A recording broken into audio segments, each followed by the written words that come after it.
Welcome back, and thank you for tuning into Cheating Tales Lab. We appreciate every single one of you. We'd love to know, what part of the world are you watching from right now?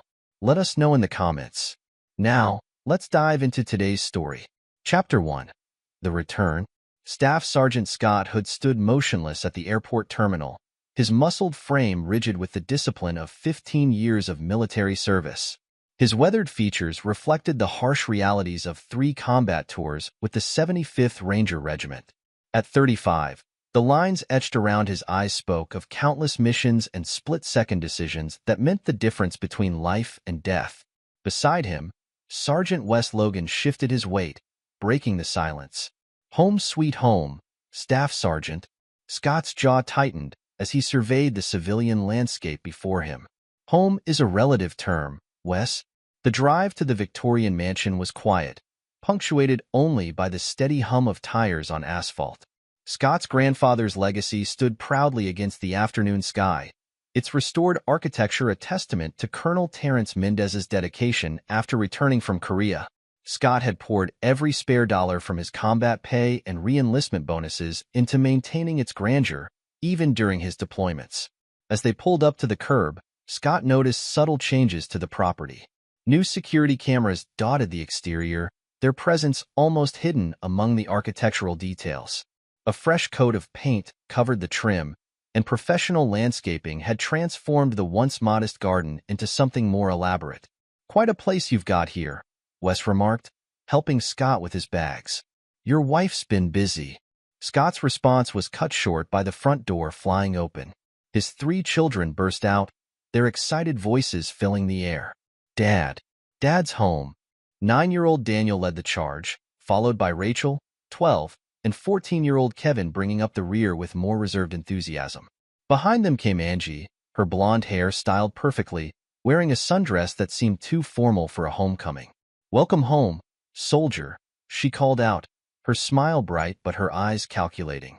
Scott embraced his children, noting the changes in each of them. Daniel's gap-toothed grin, Rachel's newly straightened teeth, Kevin's growth spurt that brought him almost to Scott's shoulder. They felt both familiar and strange, like photographs come to life. Geraldine Morales, their nanny, appeared in the doorway. Her dark eyes met Scott's with an unreadable expression before quickly looking away. "Children, let your father breathe. He's had a long journey." "The longest," Scott muttered, following his family inside. The interior of the house had undergone significant changes. What had once been their formal living room now sported a sophisticated entertainment system. The dining room had been converted into what looked like a lounge area, with high-end furniture Scott didn't recognize. "We've made some improvements," Angie explained, leading them through. "The social club has really taken off. Jorge from the base helped us get all the proper approvals." "Social club?" Scott's voice carried a dangerous edge that made Geraldine hustle the children toward the kitchen. "For military families," Angie continued smoothly, "it's been wonderful for morale. Les has been incredibly supportive." At the mention of Lieutenant Les English, Scott's expression hardened imperceptibly. "Les has been around often?" "He's been invaluable," Angie replied, "especially with base coordination. Speaking of which, he's organized a welcome home party for you tonight. Everyone's coming." Scott watched his wife move through the changed space with practiced ease. Every gesture, every word seemed rehearsed, as if she'd prepared for this moment extensively. The afternoon passed in a blur of unpacking and forced small talk. Scott observed everything with the keen eye of a trained operator. He noted how Kevin avoided eye contact when discussing school activities, how Rachel seemed to know more about Les's schedule than a 12-year-old should, how Daniel's drawings featured a male figure that looked nothing like him. As evening approached, cars began filling the street. Rangers from his unit arrived first, followed by base personnel and their families. Scott recognized Brad Olson, a civilian contractor whose name had come up in intelligence briefings regarding local vice operations. The man moved through Scott's home with uncomfortable familiarity. "Staff Sergeant Hood." Lieutenant Les English's voice boomed across the room. He approached with a slight limp, a souvenir from the injury that had ended his field career. "Welcome home, brother." Scott clasped the offered hand, feeling the slight tremor in Les's grip. Lieutenant, you've been busy while I was away. Someone had to look after your family. Les replied with a smile that didn't quite reach his eyes. Angie's done amazing things with the place. Real asset to the base community. Before Scott could respond, Verna Lamb, his elderly neighbor, touched his arm. Staff Sergeant, might I have a word? Scott followed the retired military nurse to a quiet corner, aware of Angie's eyes tracking their movement. My son in base security, Verna began in a low voice. He's noticed some irregular patterns. Scott. Angie materialized beside them. You haven't greeted the Atkinsons yet. Jim's been asking for you. As Angie steered him away, Scott caught sight of Carlos Myers, one of his junior rangers, watching the interaction with visible discomfort. The young ranger quickly looked away when he noticed Scott's attention. The party continued into the night, a carousel of familiar faces and forced camaraderie. Scott maintained his composure, but his mind cataloged detail, interaction, subtle sign that something was fundamentally wrong in his home. Later, after the guests had departed and the children were in bed, Scott stood in what had once been his study. The room now housed a sophisticated security system hub, installed by Julian Kuhn, a name Scott remembered from a disciplinary hearing 2 years ago. The children missed you terribly, Angie said from the doorway. We all did. Scott didn't turn around. Did you? Of course we did. She moved closer, her perfume too strong, too artificial. Things change while you're away. We adapt. You understand that, don't you? I understand many things, Scott replied, his voice devoid of emotion. I understand that adaptation is necessary for survival. I understand that things are rarely what they appear to be. Angie's hand touched his arm, and he felt her slight flinch when he didn't respond to the contact. It's late. Come to bed. Scott finally turned to face her, his expression unreadable. I'll be up shortly. After she left, Scott accessed the security system's interface. As a ranger, he'd received extensive training in surveillance systems. What he found in the next hour confirmed his growing suspicions. The cameras weren't positioned for home security. They were arranged to capture every angle of what had once been his home. In the quiet of the night, Staff Sergeant Scott Hood began planning his first domestic operation. The enemies weren't foreign combatants this time, but the principles remained the same. Gather intelligence, identify threats, and eliminate them with extreme prejudice. The war had followed him home, but this time, the battlefield was his own house. Chapter 2. Hidden Depths. The morning after his homecoming party, Scott explored his transformed home while the family slept.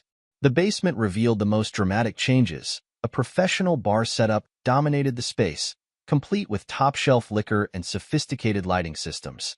The contractor's touch was evident in the quality of work, but Scott recognized Brad Olson's signature style from similar establishments that had been flagged in military intelligence reports.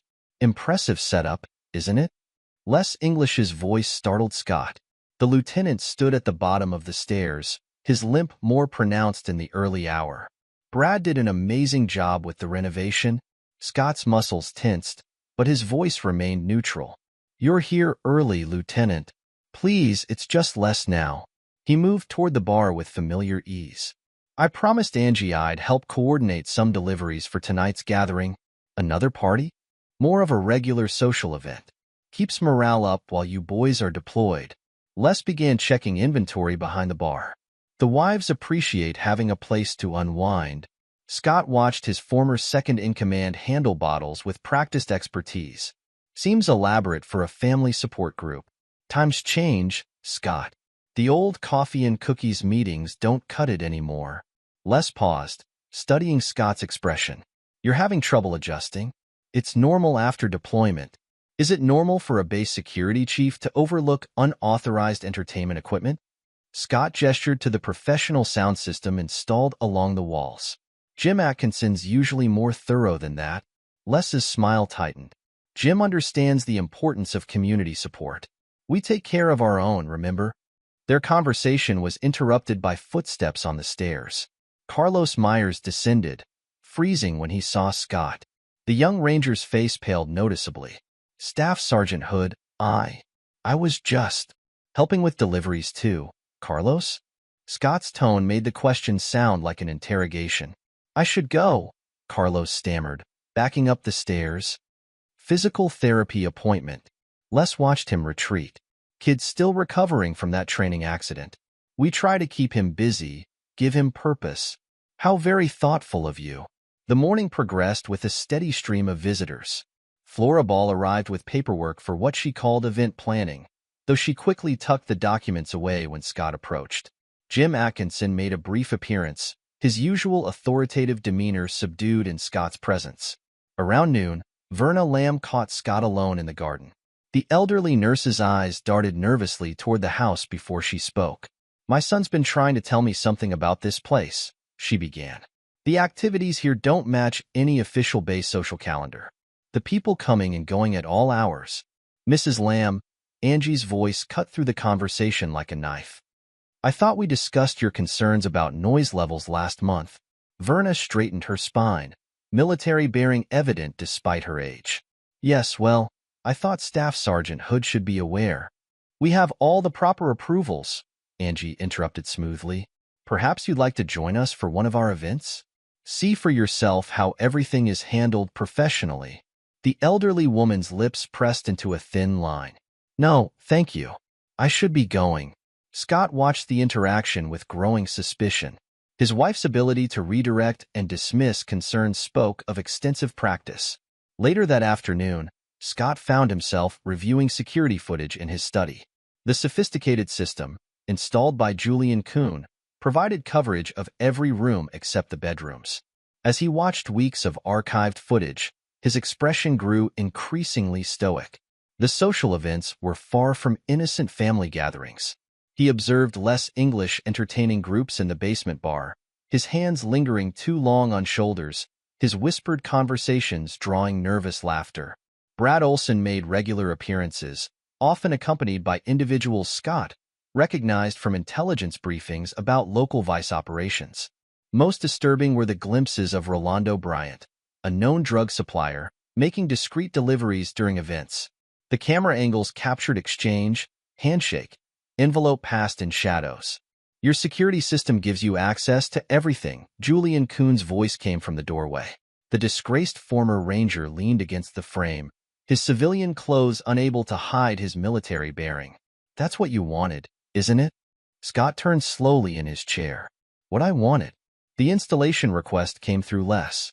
Said you wanted full coverage for family protection during deployment. Julian shifted uncomfortably under Scott's stare. Everything's recorded and backed up off-site, as requested. And who has access to these recordings? Just you and Les. He handles security while you're deployed. Julian paused. And I guess Angie, since she manages the system day to day. Scott's expression remained unchanged, but his voice carried an edge that made Julian step back. Thank you for clarifying that, Julian. I'm sure you have somewhere else to be. As Julian hurried away, Scott returned to the footage. He watched his wife move through the crowds with practiced charm, her interactions with Les becoming increasingly intimate as the weeks progressed. The timestamps revealed a pattern, events coinciding with training rotations that Les had helped schedule as unit coordinator. A knock at the study door interrupted his viewing. Geraldine Morales stood there, her usually confident demeanor subdued. The children are asking for you, she said quietly. They've missed their father. Scott studied the nanny who had practically raised his children during his deployments. How long have you known, Geraldine? She avoided his gaze. Known what, senor? About the real nature of these social events. About Les. About all of it. Geraldine's hands twisted her apron. I keep the children away during the gatherings. Upstairs, in their rooms. With music playing. How considerate. Please, senor. Her voice trembled. The children. They need their father. Scott turned back to the security footage. Do they, Geraldine? Do they really? The nanny left without another word, leaving Scott to continue his investigation. As night fell, he heard the sounds of another gathering beginning downstairs. Music drifted up from the basement, along with laughter and voices he recognized from his unit. His phone buzzed with a text from Les. Join us downstairs. Time to really welcome you home. Scott switched off the security monitors and stood. He'd seen enough. His time in the Rangers had taught him the importance of reconnaissance before action. Now he had confirmation of what he'd suspected since stepping off that plane. His home had become a battlefield, and he would treat it accordingly. But first, he needed to identify player, weakness, potential ally, or enemy. The Rangers had taught him patience in combat situations, and this was no different. The party downstairs continued as Scott began formulating his strategy. His enemies had forgotten a crucial detail about him. Rangers weren't trained to forgive betrayal. They were trained to eliminate threats, and that's exactly what he intended to do. Chapter 3. Unraveling Threads. A week after his return, Scott sat in his vehicle outside the base, watching less English coordinate morning training exercises. The lieutenant's injury hadn't affected his ability to manipulate unit assignments, ensuring certain Rangers were conveniently deployed or transferred when necessary. Staff Sergeant Hood? A tap on his window startled him. Carlos Myers stood there, nervously glancing around the parking lot. "Can we talk?" Scott evaluated the young Ranger's anxious demeanor before nodding. Carlos slipped into the passenger seat, his hands fidgeting with his uniform. "I've been stateside 6 months," Carlos began, words tumbling out. "The training accident. It wasn't an accident. I saw something I shouldn't have at your house." Les arranged the accident during the next exercise. Scott's expression remained neutral. "Continue. Your wife, she and Les, they've been running more than just social events. The parties are cover for other activities. Drugs, gambling, compromising photos of officers with women who aren't their wives." Carlos swallowed hard. "Les uses the material to manipulate assignments, promotions, and you've kept this information to yourself?" "I was afraid. Les has connections everywhere." The accident was a warning. Carlos met Scott's eyes. "But you're different. You're not afraid of him." Scott studied the young Ranger. "How many others know?" Stephen Carter suspected something. He tried to warn you before his sudden transfer to Fort Bragg.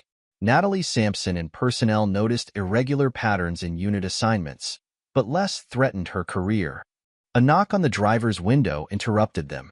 Les English stood there, his smile not reaching his eyes. Carlos practically jumped out of the vehicle, mumbling excuses as he hurried away. "Catching up with the troops?" Les asked as Scott rolled down the window. "Carlos should be at physical therapy." "Should he?" Scott's voice carried a dangerous undertone. "Like he should have been at training the day of his accident?" Les's smile faltered slightly. "Accidents happen in our line of work. You know that better than anyone." "Indeed." Scott started his engine. "Give my regards to my wife. I'm sure you'll see her before I do." Les's hand gripped the doorframe. "Don't do anything stupid, Scott. We're all family here." "Family." Scott repeated the word like it tasted bitter. "Is that what you call it?" He drove away, leaving Les standing in the parking lot. His next stop was the base medical facility, where Dr. Pearl Daly was expecting him. "The DNA results you requested." Dr. Daly handed him a sealed envelope. "Are you sure you want to know?" Scott's face remained impassive as he broke the seal. The clinical language couldn't obscure the devastating truth. Genetic markers showed no paternal match for any of his 3 children. "I can't arrange for additional tests," Dr. Daly offered quietly. "That won't be necessary." Scott's voice was dangerously calm. "The timing fits. Each child conceived during pre-deployment periods, when stress and anxiety would explain any performance issues on my part." He left the medical facility, driving aimlessly until he found himself parked outside his house. Through the windows, he could see Angie directing contractors as they set up for another evening event. Brad Olson's trucks lined the street, unloading equipment that belonged in a nightclub, not a family home. His phone buzzed with a message from Floriball. "Regular Tuesday gathering canceled. Special private event tonight." Another message followed, this one from Les. "Mandatory unit meeting at 1900. Your attendance is required." Scott's Ranger training kicked in, suppressing the rage that threatened to overwhelm him. He watched Rolando Bryant's distinctive car pull into his driveway, watched the known drug supplier greet his wife with familiar ease. Inside his study, the security monitors displayed multiple angles of the house's transformation. Staff bustled about, setting up bars and arranging furniture. In the basement, Les directed the placement of new entertainment equipment, while Julian Kuhn adjusted camera angles. A soft knock interrupted his surveillance. Geraldine stood in the doorway, her expression troubled. "The children are asking about dinner," she said. "Mrs. Hood says they should eat upstairs tonight." "Of course she does." Scott's voice was ice. "Tell me, Geraldine, how long have my children been confined to their rooms during these events?" The nanny's silence was answer enough. "Pack their bags," he ordered. "They'll stay with my sister tonight." "Senor," Mrs. Hood was very specific about. "I don't care what she said." His tone made Geraldine step back. "Pack their bags." As evening approached, cars began filling the street. Expensive vehicles that belonged to high-ranking officers and local businessmen. Scott recognized faces from intelligence briefings, individuals whose connections to criminal enterprises had been carefully documented but never proven. "There you are." Angie appeared in his study, dressed for a night of entertaining. "Les has been asking for you." "Everyone's waiting." Scott stood slowly, towering over his wife. "Everyone? Don't be difficult, darling." She reached to straighten his collar, but he caught her wrist. "Scott, you're hurting me." "Am I?" His grip tightened slightly. "Like you've hurt me? Our children?" Fear flickered across her face. "I don't know what you're talking about. The DNA tests say otherwise." He released her wrist. "Along with the security footage, the bank records, the deployment schedules Les so carefully arranged." Color drained from Angie's face. "You don't understand. Les and I created the perfect cover," Scott finished. "A social club for military families. Support for deployed soldiers' wives. All while running drugs, gathering blackmail material, and destroying the lives of good soldiers who got too close to the truth." "It's not like that." Panic edged into her voice. "We were helping people cope with deployment stress. Things just evolved. Like our marriage evolved? Like our children evolved. From another man's DNA?" Footsteps on the stairs interrupted them. Les appeared in the doorway, his casual stance belied by the tension in his shoulders. "Everything all right up here?" His hand rested near his hip, where Scott knew he carried a concealed weapon. "Perfect," Scott replied, his ranger training evident in his controlled fury. "I was just telling my wife how grateful I am for everything you've done for my family." Les's eyes darted between them. "The guests are waiting." "Important people don't like to be kept waiting, Scott." "No, they don't." Scott moved toward the door. "Shall we go explain to them exactly what kind of operation you're running in my house?" "Think carefully about your next move," Les warned. "Some things can't be undone." Scott stopped in the doorway. "You taught me that, didn't you? When you helped Angie plan this whole deception? When you arranged Carlos's accident? When you transferred anyone who might warn me? We're all family here." Les repeated his earlier words. "Family protects its own." "Family?" Scott's laugh was devoid of humor. "Let me show you what I do to people who betray family." The sound of police sirens split the night air. Through the study window, they could see multiple vehicles approaching, lights flashing. "What did you do?" Angie whispered. Scott straightened to his full height, his ranger training evident in every movement. "I did what I was trained to do. I identified the threat, gathered intelligence, and eliminated the enemy." As chaos erupted downstairs, with party guests scrambling to avoid the arriving authorities, Scott Hood watched his wife and former friend realize the full implications of betraying a ranger. This was just the beginning. He had learned patience in combat, learned to plan multiple steps ahead. The police raid was merely the opening move in a campaign that would destroy everyone who had turned his home into a battlefield. They had forgotten the most important lesson about rangers. They don't seek revenge. They execute missions. And Staff Sergeant Scott Hood had just launched his most important operation yet. Chapter 4. Gathering Intelligence. Staff Sergeant Scott Hood sat across from Merle Myers in a dimly lit office miles from the base. The private investigator's workspace reflected his personality, sparse, organized, and designed to intimidate. Photographs of his ranger days hung behind his desk, a reminder of shared brotherhood. "Your situation's worse than I initially thought," Merle said, spreading files across his desk. "Les English didn't just help run your wife's operation. He orchestrated it from the start." Scott leaned forward, his muscled frame tense. Show me. First, meet Francisco Duffy. Merle gestured to a man entering the office. The forensic accountant carried himself despite his civilian attire. He's been tracking the money. Francisco laid out several financial reports. Your wife's social club generated significant unreported income. The funds were laundered through multiple shell companies, all tied to Brad Olson's contracting business. The renovation contracts were inflated, Merle added. Extra materials, phantom labor costs. Classic money laundering setup. Scott studied the documents, his expression hardening. Les arranged the contracts? Through Jim Atkinson, Francisco confirmed. The base security chief signed off on permits that should never have been approved. We found evidence of substantial payments to his offshore accounts. Merle pulled out another file. That's not all. Les has been manipulating unit assignments for years. Anyone who got suspicious suddenly found themselves deployed or transferred.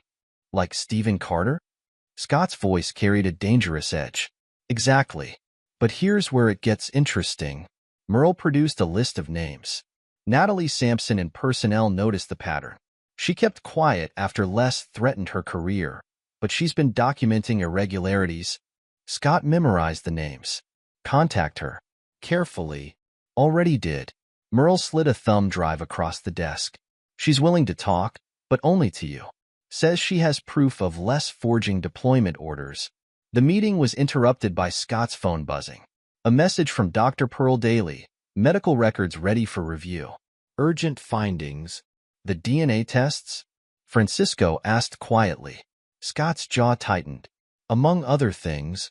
There's more. Merle hesitated. Les didn't just manipulate deployments. He specifically arranged your pre-deployment schedules. The timing of your children's conception wasn't coincidental, Scott finished, his voice deadly calm. I want proof. Meeting Dr. Daly tonight, Merle confirmed. She's been reviewing medical records from your wife's pregnancies. The dates align perfectly with Les's schedule adjustments. Scott stood, his ranger training evident in his controlled movements. Keep digging. I want everything. Bank records, deployment orders, security footage. Leave no stone unturned. What about the children? Francisco asked. They're innocent. Scott's tone brooked no argument. But I need to know the truth. Later that evening, Scott met Dr. Pearl Daly in her private office. The military doctor's usual professional demeanor was strained. The DNA results are conclusive, she said, handing him detailed reports. None of the children share your genetic markers. Scott absorbed the information without visible reaction. The timing? Each conception occurred during your pre-deployment periods, Dr. Daly confirmed. When stress and medication could explain any performance issues, medication I was prescribed by base doctors, Scott noted. Under Les's recommendation, yes. I found unusual patterns in your prescription history. Drugs known to cause temporary difficulties. Scott's hands tightened on the reports. Who authorized these prescriptions? Dr. Marcus Bennett. He retired suddenly last year. Moved to Costa Rica. After Les arranged his generous pension package, Scott added. Find him. Dr. Daly nodded. I have contacts who can help. But Scott, there's more. The children's genetic profiles show a consistent paternal match. Scott stood. Les. I'm so sorry, she whispered. Scott's expression remained impassive, but his voice carried the weight of steel. Don't be. You've given me exactly what I needed. He left the medical facility, his mind already formulating plans. Les and Angie hadn't just betrayed him. They'd orchestrated an elaborate deception spanning years. Each deployment, each medical examination, each moment with his children had been part of their calculated manipulation. His phone buzzed with a message from Merle. Natalie Sampson ready to meet. Secure location arranged. Scott drove to an abandoned warehouse outside the base. Natalie Sampson, the personnel officer, waited inside, nervously clutching a thick folder. Staff Sergeant Hood, she began, her voice trembling. I should have come forward sooner. Start from the beginning, Scott commanded. Les English approached me 3 years ago. Said he needed help adjusting deployment schedules for morale purposes. It seemed innocent at first, ensuring friends could attend family events, coordinating leave periods. She spread documents across a rusty table. But then I noticed patterns. Soldiers who asked questions about your wife's social club suddenly received emergency deployments. Others, like Stephen Carter, got transferred to remote posts after expressing concerns. And you documented everything? Yes. She produced a USB drive. Copies of all irregular orders, Les's requests, communication logs. I kept them as insurance. Smart woman. Scott pocketed the drive. What changed your mind about coming forward? Natalie's eyes filled with tears. Carlos Myers. His training accident wasn't accidental. Les arranged it after Carlos saw something at one of your wife's parties. I couldn't live with that on my conscience. Scott's expression remained neutral, but his voice carried authority. You'll be protected. Les has connections everywhere, she protested. Les isn't as powerful as he thinks. Scott stood. Keep documenting everything. Don't change your routine. When the time comes, be ready to testify. As he left the warehouse, Scott's phone displayed another message, this time from Francisco Duffy. Found the money trail? Les English's offshore accounts show regular deposits coordinating with your deployment dates. Meeting tomorrow to review details. Scott drove home, watching his house from across the street. Another party was in full swing, music pulsing from the basement. Les's car sat in the driveway, next to Angie's new luxury SUV, purchased, he now knew, with profits from their operation. His ranger training had taught him to gather intelligence before striking. Now, with each piece of evidence, he was assembling a complete picture of their betrayal. Les and Angie hadn't just destroyed his family. They'd turned his absences into opportunities, his dedication into weakness. They would learn that a ranger's patience wasn't weakness. It was the calm before the storm. Chapter 5. The web expands. The base chapel stood quiet in the early morning hours as Scott met with Stephen Carter, his former platoon sergeant. The man had aged since his sudden transfer to Fort Bragg, stress evident in his features. I tried to warn you, Stephen said, his voice heavy with regret. But Les had eyes everywhere. The transfer came within hours of me attempting to contact you. Scott nodded. Tell me what you saw. It started with small things. Changes in unit assignments that didn't make sense. Then I noticed patterns in your wife's social events. They always coincided with specific rangers being deployed or transferred. Stephen pulled out a worn notebook. I started keeping track. The club wasn't just for socializing. It was a hub for information gathering, blackmail material. Les used compromising photos to control officers who could threaten his position, and the rangers who participated? Rewarded with choice assignments, promotions. Those who refused or asked questions faced consequences. Stephen's hands shook slightly, like Marguerite Nixon, the base counselor. She noticed signs of distress in your children, tried to investigate. Les had her credentials questioned, forced her into early retirement. Scott's expression darkened. Find her. Already did. Stephen wrote an address on a slip of paper. She's been documenting everything, waiting for someone to listen. Later that day, Scott sat in Marguerite Nixon's modest apartment, listening as the former counselor shared her observations. Your children showed classic signs of psychological stress, she explained, particularly during your deployments.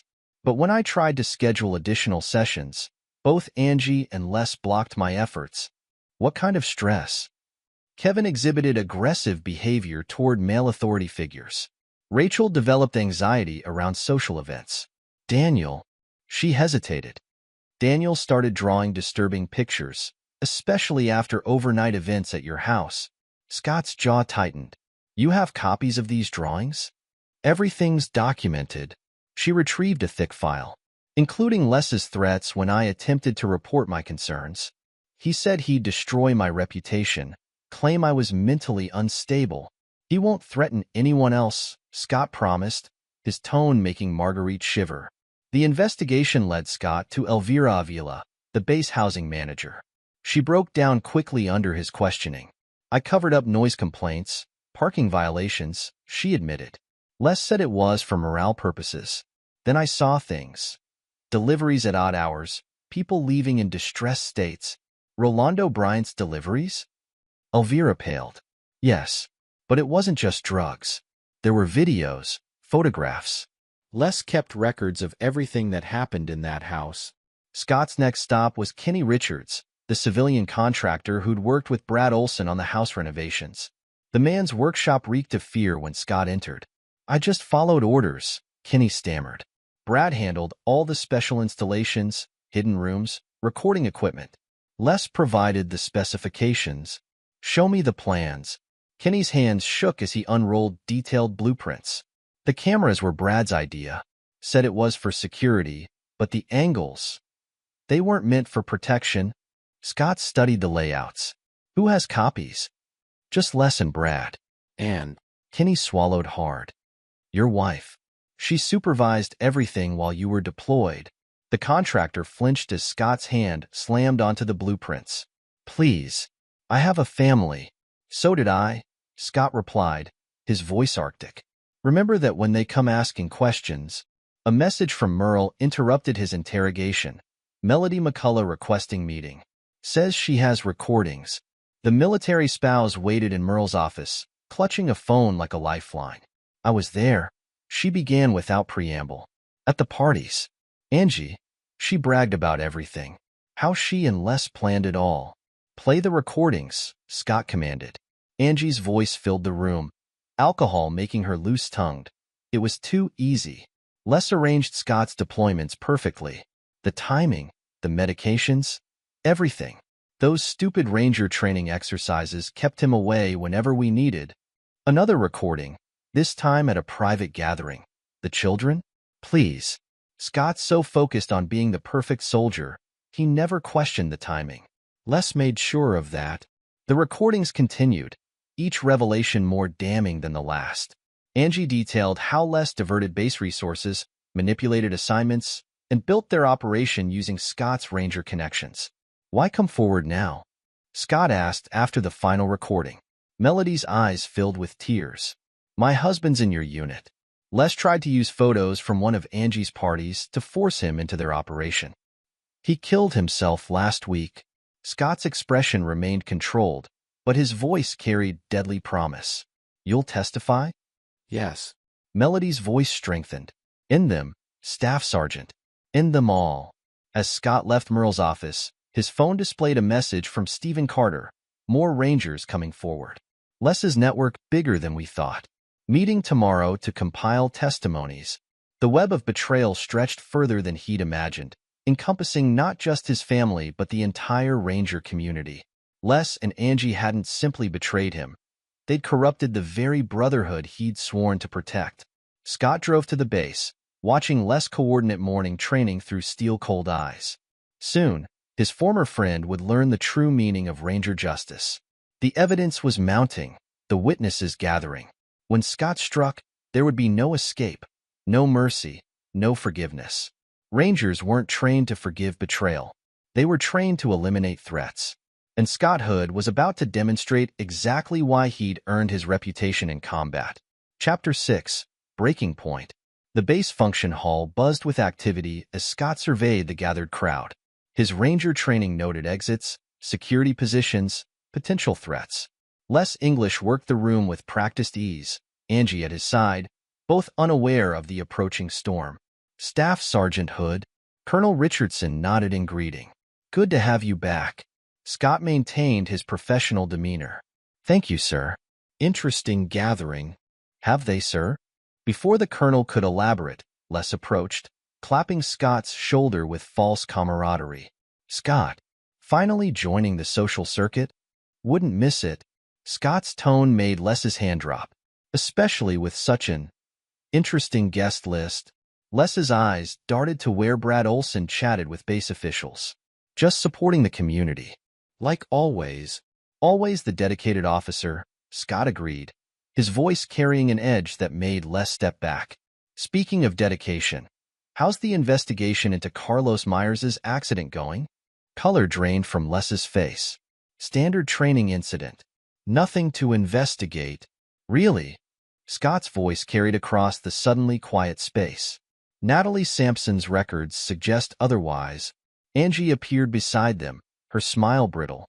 Darling, This isn't the time. When is the time, Angie? Scott's question silenced the room. When you're hosting another exclusive gathering? Or when Les is arranging more convenient deployments? You don't know what you're talking about. Les attempted to recover. The stress of deployment made me blind. Scott's laugh carried no humor. Like the stress medications you arranged through Dr. Bennett? The ones timed perfectly with each child's conception? Gasps rippled through the crowd. Angie's face whitened. Scott, please. Please what? His voice remained controlled, deadly. Please ignore the DNA tests? The security footage? The financial records linking Les to base assignment manipulation? You're making a scene, Les hissed. Think about your career. My career. Scott's question cracked like a whip. Like you thought about Carlos Myers' career before arranging his accident? Or Stephen Carter's before his sudden transfer? Movement caught Scott's attention. Crystal Henry, a former bartender from their house parties, stepped forward. It's all true. I saw everything. The drugs, the blackmail photos, the arranged deployments. Les and Angie planned it all. Chaos erupted. Military wives backed away from Angie. Officers distanced themselves from Les. Years of carefully maintained deception crumbled in minutes. You've ruined everything, Angie spat, her social mask cracking. No. Scott's voice cut through the chaos. You did that when you turned my home into a criminal enterprise. When you used my deployments to build your little empire. When you lied about my children. Les's hand moved toward his concealed weapon. Multiple Rangers stepped forward, hands ready. Think carefully, Scott warned. Very carefully. We can explain. Les tried one last time. The community needed. Save it for the investigation. Scott nodded to the MPs entering the hall. I'm sure Colonel Fry will be very interested in those deployment records Natalie preserved, and the financial trails Francisco Duffy uncovered. As the MPs approached, Angie made one last attempt. The children are provided for. Scott cut her off. Unlike you, I protect innocent lives. The hall watched in stunned silence as Les and Angie were escorted out. Military wives whispered among themselves, some, like Candace Blair, openly condemning Angie's actions. Others, including Nina Rodriguez, tried to defend the need for deployment support, though not the criminal enterprise it had become. Scott stood unmoved, his Ranger training evident in his controlled posture. The evidence was filed, witnesses ready to testify. Les's carefully constructed network would collapse, taking down everyone who had participated in the betrayal. They had forgotten the most important lesson about Rangers. Betrayal wasn't answered with anger, but with precise, calculated action. The aftermath of the confrontation rippled through the base community. Military wives clustered in groups, their loyalties dividing visibly. Candace Blair, wife of a senior officer, voiced what many thought but feared to say. We all suspected something wasn't right, she announced, her voice carrying across the hall.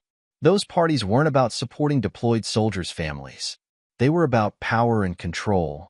Nina Rodriguez, longtime member of the family support group, attempted to defend the basic premise. Military wives need support during deployments. The loneliness doesn't justify what they did. Candace cut her off. They didn't offer support. They created an exploitation ring using a Ranger's home and family. Scott observed the fracturing community. His focus remained on the larger operation, the network of corruption Les and Angie had built using his absences and Ranger connections. MPs continued arriving, accompanied by base investigators. Stephen Carter provided them with his documented observations. Natalie Sampson handed over personnel files showing Les's manipulation of unit assignments. One by one, witnesses stepped forward, their combined testimony forming an irrefutable chain of evidence. Colonel Richardson approached Scott again, his expression grave. The depth of this, I never suspected. Few did, sir, Scott replied. That was the point. Your children are not part of this investigation. Scott's tone ended that line of questioning. The colonel nodded slowly. You handled this like a true Ranger, Hood. Gathered intelligence, secured evidence, coordinated the operation perfectly. Just following my training, sir. Rangers eliminate threats. Completely. As the hall emptied, Scott received messages from his network of allies. Merle Myers confirmed all evidence was secured and backed up. Francisco Duffy reported the financial trails were documented and ready for investigators. Dr. Pearl Daly assured him the medical records and DNA tests were safely preserved. His phone buzzed with a final message from Crystal Henry. More staff from the house parties want to testify. They're tired of living with the guilt. Scott pocketed his phone, his expression unchanging. The foundation of Les and Angie's operation was crumbling. Each person they'd manipulated, blackmailed, or threatened now had a chance to break free by providing evidence. The Ranger Brotherhood, twisted by Les to protect his schemes, would now ensure his destruction. The code of silence that had protected their operation would now guarantee their downfall. Scott watched the MPs escort the last witnesses out. His combat experience had taught him to recognize strategic victories. This was just the first phase, the exposure. The real destruction would come from the systematic dismantling of everything Les and Angie had built. They would learn that a Ranger's vengeance wasn't about emotional outbursts or quick retribution. It was about complete and total elimination of the threat. Scott had launched his counteroffensive, and like all Ranger operations, it would be executed with absolute precision and devastating completeness. The breaking point had been reached. Now came the systematic destruction of everyone who had betrayed him. Chapter 7. Setting the Stage. Staff Sergeant Scott Hood sat across from Rebecca Kane in her law office, his posture rigid with controlled fury. The military divorce attorney, recommended by Ray Shepard, spread documents across her desk with practiced efficiency. Your evidence is comprehensive, she noted, reviewing the files. Merle Myers and Francisco Duffy did exceptional work documenting the unauthorized property use and financial fraud. Will it be enough? Scott's voice carried steel. More than enough. Rebecca tapped specific documents. The zoning violations alone would shut down their operation. Combined with the misuse of your power of attorney, she smiled grimly. They won't know what hit them. A knock interrupted them. Clay Babcock entered, carrying a thick folder. The former Ranger's expression spoke of satisfaction. You're going to want to see this, Clay said, spreading surveillance photos across the desk. Les English's activities over the past 5 years. Base security cameras, ATM footage, traffic cams, everything showing his movements during your deployments. Scott studied the timeline Clay had constructed. The base administrative office helped? Vicky Bright came through. Clay nodded. She's been keeping detailed records of unit transfers. Dates, times, authorization codes, all matching Les's manipulation of deployment schedules. Smart woman, Rebecca commented. Scared woman, Clay corrected. Les threatened her family when she questioned the patterns. She's been documenting everything since then, waiting for someone to take him down. Scott's phone buzzed. A message from Gordon York. JAG office clear for meeting. Secure location arranged. The Judge Advocate General's office was quiet when Scott arrived. Gordon York, the JAG officer who owed Scott his life from a classified operation in Afghanistan, locked the door behind them. This has to be handled carefully, Gordon warned. Les has connections in the military justice system. That won't matter, Scott replied. No, it won't. Gordon pulled out legal documents. Because we're not going through traditional channels. The evidence packages will be delivered simultaneously to multiple authorities, base command, local law enforcement, military investigators. Overwhelming force, Scott noted. No single point of failure. Exactly. Gordon's expression hardened. Les won't be able to block all channels. Once the information starts flowing, it will cascade through the system. Their meeting was interrupted by a call from Merle Myers. Scott, we've got movement. Les is making plays, trying to secure his position at the Ranger Training School. Perfect timing, Scott replied. Prepare the first package for Colonel Fry. Gordon raised an eyebrow. The base commander? Les's promotion consideration makes him vulnerable, Scott explained. He'll be under increased scrutiny. The perfect moment to expose his corruption. Days passed as Scott coordinated with his network of allies. Clay Babcock's surveillance operation tracked Les's desperate attempts to shore up support. Vicky Bright continued documenting irregular unit transfers, building an undeniable pattern of manipulation. The financial trails are ready, Francisco Duffy reported during a secure meeting. Offshore accounts, shell companies, all linking back to Les and your wife's operation. What about Brad Olson's connections? All documented. The contracting fraud, the kickbacks, the money laundering through renovation projects. Francisco smiled grimly. They're going down hard. Scott's phone buzzed again. A message from Ray Shepard. Military community prepared. Word will spread fast once we move.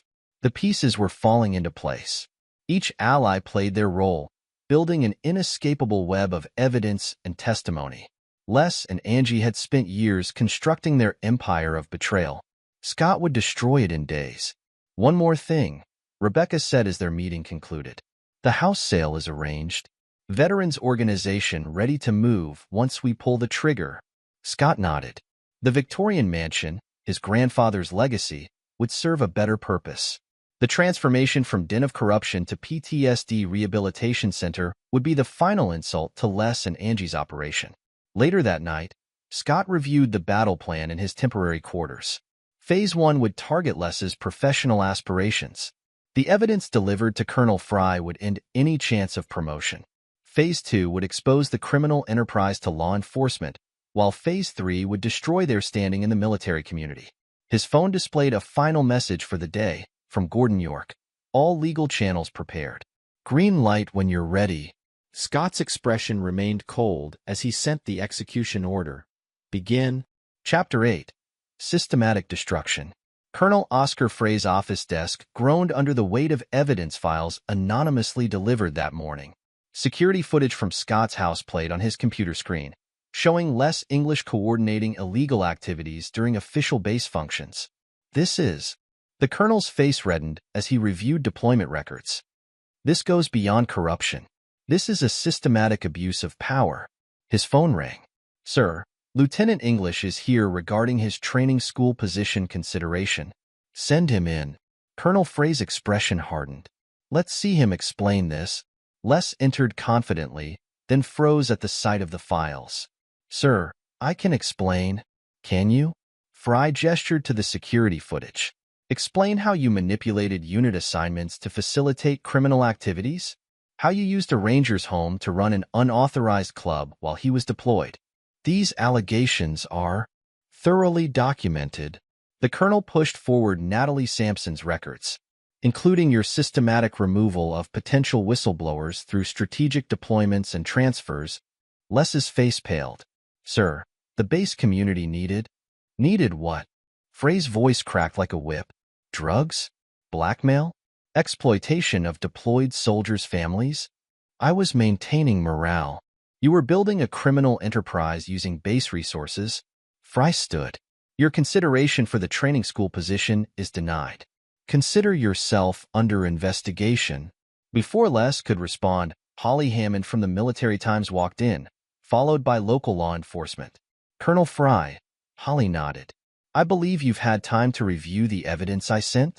My story on military corruption goes live in an hour. Les backed toward the door. This is a military matter. This is a criminal matter. The detective corrected, producing a warrant. We have evidence of drug distribution, blackmail, financial fraud. You can't. Les's protest was cut short by MPs entering the office. I can and I will. Colonel Frey's voice carried command authority. Lieutenant English, you are hereby relieved of duty pending investigation. As Les was escorted out, his phone buzzed with messages. His carefully constructed network was collapsing. Sukun, wife of a senior officer, had already begun distancing herself publicly from Angie's social circle. Across the base, Angie Hood watched her social standing crumble. Wives of senior officers crossed the street to avoid her. Her calls went unanswered. The community she manipulated for years turned its back with brutal efficiency. They know everything, Les's text read. Scott. He planned this. Angie's hands shook as reports flooded in. Holly Hammond's article exposed their operation in excruciating detail. Local news stations camped outside her house, broadcasting images of MPs removing boxes of evidence. I can fix this, Les assured her during a hasty meeting. I have connections. Your connections are running scared, Angie snapped. The evidence is everywhere. How did he get so much? He had help. Merle Myers, Francisco Duffy, They've been building a case for weeks, while you were focused on your precious training school position. Angie's laugh held hysteria. We should have seen this coming. He's a ranger. They don't forgive betrayal. Les's phone buzzed again. Colonel Fry demanded his presence for formal questioning. This isn't over. Yes, it is. Angie watched him leave, knowing he would betray her to save himself. Rangers were predictable that way. Her prediction proved accurate. Within hours, Les provided a detailed statement, implicating Angie as the mastermind behind their operation. His desperate attempt to salvage his position failed spectacularly. Holly Hammond's article spread through military channels like wildfire. Base commanders across 3 states received copies of evidence detailing Les's manipulation of ranger assignments. His reputation, built over decades of service, disintegrated in hours. Scott watched the destruction from his temporary quarters, coordinating with his network of allies. Clay Babcock reported Les's increasingly desperate attempts to contact former associates. Vicky Bright continued providing documentation of irregularities. The evidence mounted, crushing any hope of defense. Phase 2 complete, Merle Myers reported. Law enforcement moving on Brad Olson's operation. Rolando Bryant in custody. The drug supply chain is exposed. Scott's phone displayed a message from Rebecca Kane. Divorce papers ready. Trust documents prepared for the children. The systematic destruction continued. Each piece of evidence, each witness statement, each exposed connection drove another nail into the coffin of Les and Angie's operation. They would learn that a ranger's revenge wasn't about quick violence or emotional outbursts. It was about complete and total destruction of the enemy's capacity to fight back. Chapter 9. Final Maneuvers. The family courtroom sat quiet as Scott faced his final task. Sonia Osborne, the trust attorney, presented documents establishing educational funds for each child. The sale of the Victorian mansion would ensure their futures while maintaining Scott's emotional distance. The trusts are ironclad, Sonia explained to the judge. Regular deposits, controlled disbursement for education and well-being, professional oversight. Angie's attorney attempted to object. My client has rights. Your client has nothing, Rebecca Kane interrupted, producing evidence files. The house sale proceeds go to the trusts. All other assets are forfeit due to documented criminal activity. Maria Dudley, the family court advocate, supported Scott's position. The children's stability is paramount. The trust arrangement, combined with continued care from their nanny, provides the best outcome. Scott sat unmoved as Angie pleaded for reconsideration. His expression remained impassive as she described their years together, their family life. The DNA tests tell a different story, he stated flatly. Along with the deployment schedules Les arranged for conception timing, the judge reviewed the documentation. The trust arrangement is approved. Custody awarded per agreement. Ms. Morales will remain primary caregiver, funded through the trust. Outside the courtroom, Derek Dyer waited with news. The senior NCO's network had been busy ensuring Les's complete exile from military-adjacent employment. The blacklist is circulating, Derek reported. No security contractor, no veterans organization, no military support company will touch him. He's finished. Scott nodded. The House Veterans Organization takes possession next week. PTSD Rehabilitation Center plans are approved. The final phase moved swiftly. Ray Shepard's connections ensured the story spread through veterans networks across 3 states. Les and Angie found themselves cut off from the military community that had been their whole world. Geraldine Morales approached Scott as he prepared to leave. The children will be provided for, he assured her. The trust guarantee their education and care. They'll receive letters, birthday acknowledgments. But no father? Scott's expression hardened. Their father was a fiction, created by Les and Angie's manipulation. They'll have stability, security, and a future untainted by betrayal. His transfer to a classified training unit came through that afternoon. The experience would become part of the curriculum, a lesson in counterintelligence and operational security. Future Rangers would learn that sometimes the greatest threats come from within. Les English's resignation arrived on Colonel Frey's desk, preempting formal charges but ensuring his disgrace was complete. The Ranger Brotherhood, once twisted to protect his schemes, now guaranteed his permanent exile. Scott stood in his new office, reviewing reports of his operation's success. The systematic destruction of Les and Angie's world was complete. The Ranger code of never leaving an enemy standing had been satisfied. The children would receive their trust fund deposits, their holiday acknowledgments, but Scott maintained his distance. He had secured their futures without binding them to a past built on lies. It wasn't a fairy tale ending, but fairy tales weren't part of Ranger training. This was an ending a Ranger could live with: mission accomplished, threat eliminated, collateral damage minimized. The Brotherhood had been reminded that honor, once lost, could never be reclaimed. But more importantly, they learned that betraying a Ranger meant complete and total destruction, executed with the precision their training demanded. Staff Sergeant Scott Hood had completed his final mission on domestic soil. The Silent War was over, and like all wars, it ended with the total defeat of the enemy. Epilogue. 10 years later, Colonel Scott Hood stood at the podium of the Rangers' Advanced Training Facility, his weathered face bearing the additional lines of a decade's worth of experience. At 45, his presence commanded even more respect than in his younger years. The auditorium filled with elite soldiers waited in silence as he prepared to deliver his final lecture before retirement. Counterintelligence isn't about fancy technology or complex operations, he began, his voice carrying the weight of hard-won wisdom. It's about recognizing that threats often come from within. 10 years ago, I learned this lesson personally. Today, that lesson has become part of our core training. In the front row, Sergeant Carlos Myers, now an instructor himself, nodded in agreement. The training accident that had nearly ended his career had transformed into a cornerstone example of internal threat recognition. His testimony had helped reshape Ranger security protocols.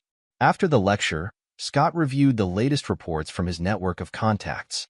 The Victorian Mansion, now the Mendez Veterans Rehabilitation Center, had helped hundreds of soldiers dealing with PTSD. Merle Myers served on its board of directors, ensuring the facility maintained its mission of genuine veteran support. Latest success statistics, sir. Carlos handed him a folder. 87% recovery rate. The center's methods are being adopted by VA facilities across the country. Scott nodded, remembering how his grandfather's legacy had been transformed from a den of corruption into a beacon of hope. The irony wasn't lost on him. A notification on his phone drew his attention, a message from Sonia Osborne, the trust attorney. Kevin's graduation from West Point next month. Trust disbursement prepared as specified. At 24, Kevin Hood had forged his own path in military service, free from the shadows of his past. He'd never sought contact with Angie or Les, choosing instead to build relationships with his trust administrators and Geraldine Morales, who had remained a constant presence in the children's lives. Rachel, now 22, had graduated from medical school, inspired by Dr. Pearl Daly's integrity during the investigation. She occasionally sent Scott formal updates on her progress, maintaining professional distance while acknowledging his role in securing her education. 19-year-old Daniel had chosen a different path, pursuing computer science at MIT. His trust disbursements funded cutting-edge research in cybersecurity, turning the technical skills he'd inherited toward protecting others from exploitation. Colonel, Carlos interrupted his thoughts. There's something you should know. Les English was spotted in Mexico last week. Scott's expression remained neutral. Status? Living in a rundown apartment, working menial jobs under an assumed name. The Rangers' blacklist is still holding after all these years. No military or security work, no veterans connections. The past decade had not been kind to Les English. His attempts to rebuild his life had met with systematic failure. The Ranger Brotherhood's memory was long, and their network extensive. Each time he tried to establish himself in a military-adjacent field, quiet words were spoken and opportunities disappeared. And Angie? Carlos consulted his tablet. Still in Arizona, working retail under her maiden name. No contact with the military community. The last attempt she made to reach out to other military wives was firmly discouraged. Scott remembered the reports from those early years. Angie had tried repeatedly to rebuild her social connections, claiming redemption and reform. Sue Kuhn and Candace Blair had led the effort to maintain her exile, ensuring no military spouse organization would accept her presence. Sir, Carlos hesitated. There's more. Brad Olson is being released from federal prison next month. Noted. Scott's tone made it clear that contingencies were already in place. The contractor who had helped build Les and Angie's criminal enterprise wouldn't find his freedom particularly rewarding. Later that afternoon, Scott met with Francisco Duffy, now running a prestigious forensic accounting firm specializing in military fraud cases. The lessons learned from exposing Les's financial network had led to the creation of specialized audit procedures, now standard in base operations reviews. The children's trusts are performing exceptionally, Francisco reported. The investment strategies we implemented have tripled the original principal. Their futures are secure. Scott reviewed the financial statements. The sale of the Victorian mansion, combined with his careful management of the funds, had ensured his 3 non-biological children would never want for opportunities. It was perhaps the one mercy he'd shown in his campaign of destruction, protecting the innocent while punishing the guilty. A message from Rebecca Kane appeared on his phone. Final appeal denied. Les's military pension officially revoked. The military divorce attorney had continued to monitor legal proceedings, ensuring the consequences of betrayal remained permanent. Stephen Carter, now a senior training officer, joined them with additional updates. The tactical lessons from your operation are required reading at the advanced course. The Hood Protocol, they call it, systematic identification and elimination of internal threats. Scott's strategy had indeed become a case study in Ranger training. The way he'd gathered intelligence, coordinated resources, and executed his campaign of destruction was taught as a model of counterintelligence operations. Natalie Sampson, promoted to head of personnel after the investigation, had implemented new safeguards against deployment manipulation. Her documented evidence of Les's schemes had led to military-wide reforms in assignment procedures. Colonel, Stephen continued, there's a situation you should be aware of. Rolando Bryant was released from prison last year. He's been asking questions about the old days. Handle it, Scott ordered. The drug supplier who had serviced Les and Angie's parties wouldn't find any opportunities to rebuild his network. The Ranger Brotherhood would ensure that. As evening approached, Scott received his daily update from Geraldine Morales. The nanny had become the children's de facto parent, managing their trust disbursements and providing the stability they needed. Her loyalty to the children, rather than their biological parents, had earned her Scott's continued support. Kevin asked about you, she reported. With graduation approaching, he's been thinking about family legacy. My position hasn't changed, Scott replied. The trust arrangements and distant support would continue, but he maintained his emotional barriers. The children were innocent, but they were also living reminders of ultimate betrayal. Clay Babcock's security firm had prospered in the aftermath of the investigation. His documentation of Les's activities had established him as an expert in detecting internal security threats. Now he provided regular updates on the continued exile of those who had betrayed the Ranger Code. Sir, Clay's message read, Holly Hammond is writing a follow-up piece. 10 years after the exposure. She's requesting comment. Scott declined, as he had with all media requests over the years. The journalist who had helped expose Les and Angie's operation had won awards for her coverage, but Scott preferred to let the results speak for themselves. Gordon York, now a senior JAG officer, maintained the legal frameworks that had emerged from the case. Your operation changed how we handle internal investigations, he told Scott during their monthly briefing. The simultaneous multi-channel exposure technique is now standard procedure. The years had proven the effectiveness of Scott's approach. The Ranger community had learned valuable lessons about trust, verification, and the consequences of betrayal. Base security protocols had been strengthened, deployment schedules were more closely monitored, and support organizations underwent regular audits. Dr. Pearl Daly had established new medical oversight procedures, preventing the kind of prescription manipulation Les had used. Her testimony about the DNA tests and medical records had led to enhanced scrutiny of base healthcare practices. The Mendez Veterans Rehabilitation Center stood as a testament to transformation. The Victorian mansion's dark history had been erased, replaced by a mission of healing and support. Regular reports showed that genuine veteran assistance had replaced the corrupt social club that had once operated within its walls. Colonel, Carlos approached with a final update. There's been a request. Less English is dying. Cancer. He's asked to clear his conscience. Scott's expression remained unchanged. Denied. The decade had taught the Ranger community that some betrayals couldn't be forgiven, some wounds couldn't be healed, some decisions carried permanent consequences.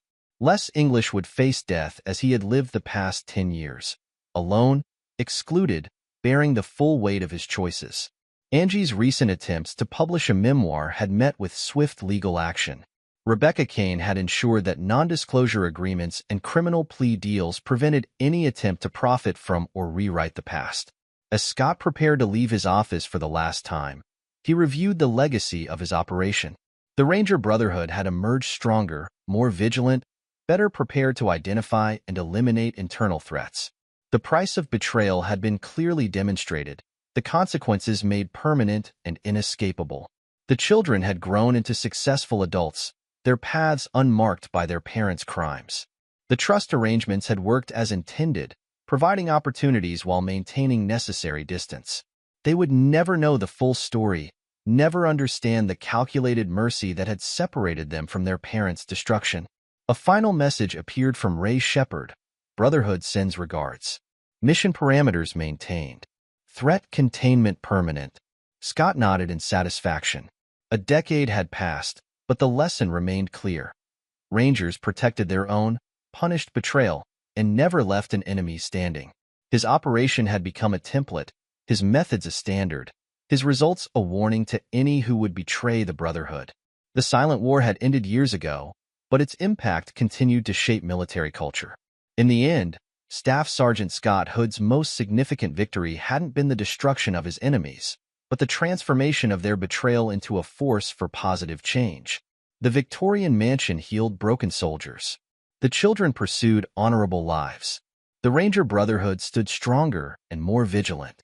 From the ashes of betrayal had risen something permanent and useful, a legacy not of revenge, but of reform. Scott Hood's final operation had achieved more than elimination of threats. It had become a foundation for protecting future generations of Rangers from similar betrayals. As he prepared for retirement, he knew his mission was truly complete. The enemy had been destroyed, the innocent protected, and the Brotherhood strengthened. It wasn't a happy ending. Rangers didn't believe in those. But it was an ending that served a purpose, an ending that continued to protect and strengthen the values he'd spent his life defending. For a Ranger, that was victory enough. This is where our story comes to an end. Share your thoughts in the comments section. Thanks for your time. If you enjoy this story, please subscribe to this channel. Click on the video you see on the screen, and I will see you there.